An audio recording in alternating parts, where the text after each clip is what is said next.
एक समय की बात है। एक गांव में भोलू नाम का गरीब किसान रहता था। वह गांव में ही खेती बाड़ी करके अपना जीवन बिताता था। लेकिन वह किसान बहुत दुखी था, क्योंकि बारिश न होने के कारण वहां की जमीन सूख चुकी थी। किसान बहुत परेशान था। एक दिन भोलू पेड़ के नीचे आराम कर रहा था कि एक सांप फन फैलाए हुए बैठा है।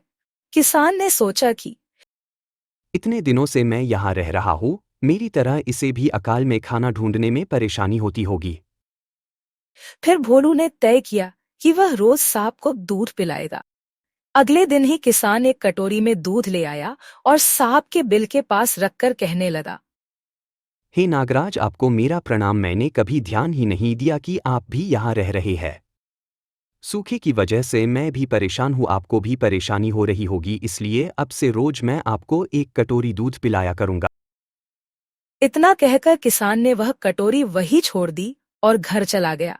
अगले दिन जब भोलू कटोरी लेने वापस आया तो उसने देखा कि कटोरी में कुछ चमक रहा है। ये क्या चमक रहा है? ये तो सोने का सिक्का है। भोलू बहुत प्रसन्न हुआ। उसके बाद भोलू हर रोज सांप को दूध पिलाता और उसे रोज एक सोने का सिक्का मिलता।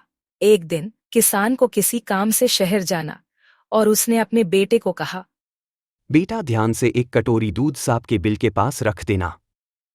किसान के बेटे ने अपने पिता के कहे अनुसार एक कटोरी दूध सांप के बिल के पास रख दिया। अगली सुबह उसे भी एक सोने का सिक्का मिला। किसान के बेटे ने सोचा, लगता है इस सांप के पास बहुत सारा सोने का सिक्का है, लेकिन हर रोज वह सिर्फ एक ही सिक्का देता है। अगर मैं इसे मार दूं तो इसके सारे सिक्के मेरे हो जाएंगे। इतना कहकर अगले दिन जब वह दूध देने गया तो उसने सांप को देखते ही उस पर छड़ी से हमला कर दिया। लेकिन जैसे ही उसने हमला किया, सांप ने भी उसको डस लिया। वह सांप बहुत जहरीला था। देखते ही देखते किसान के बेटे की मौत हो गई।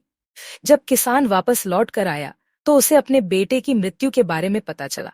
किसान बहुत क्रोधित हुआ। इस सांप ने मेरे बेटे को मारा है, मैं भी इस सांप को मार डालूंगा। इतना कहकर वह सांप के बिल के पास उसे मारने पहुंचा। तभी भोलू ने देखा कि सांप को भी काफी चोट आई है। उसे देखते ही भोलू समझ गया कि उसके बेटे ने सांप पर हमला किया होगा।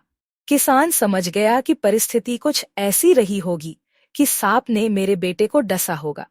किसान हाथ जोड़कर सांप से माफी मांगने लगा। सांप मान गया और किसान के बेटे को जिंदा कर दिया। कुछ देर बाद किसान का बेटा उठ गया। जिंदा होने के बाद उसे अपनी गलती का एहसास हुआ और हाथ जोड़कर बोला, हे नागराज, मुझे क्षमा कर दीजिए। अब मैं कभी भी किसी पशु पक्षी को नहीं मारूंगा। मुझे क्षमा कर दीजिए। सांप ने उसे माफ कर दिया और अपने बिल में वापस चला गया।